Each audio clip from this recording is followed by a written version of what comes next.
দক্ষিণবঙ্গে যখন গরমের অস্বস্তি হাঁসফাঁস করছে সাধারণ মানুষ, তখনই উত্তরবঙ্গে এই ছবি দেখা গেল। প্রবল বৃষ্টিতে কালিম্পংয়ের ছবিটা আপনারা দেখতে পাচ্ছেন। বিস্তীর্ণ এলাকা জলমগ্ন, জলের তোরে ভেসে যাচ্ছে দাঁড় করিয়ে রাখা একাধিক বাইক।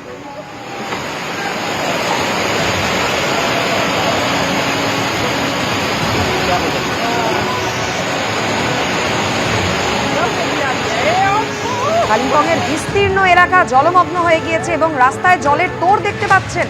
দাঁড় করিয়ে রাখা ছিল বাইক, একের পর এক সেই বাইকও ভেসে যাচ্ছে।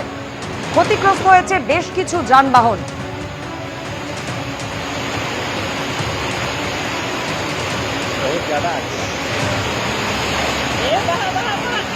তবে দক্ষিণবঙ্গের কিছু কিছু জায়গাতেও কিন্তু প্রবল বৃষ্টি দেখা গিয়েছে, যেমন পুরুলিয়া। সেই ছবিও রাখবো আপনাদের সামনে।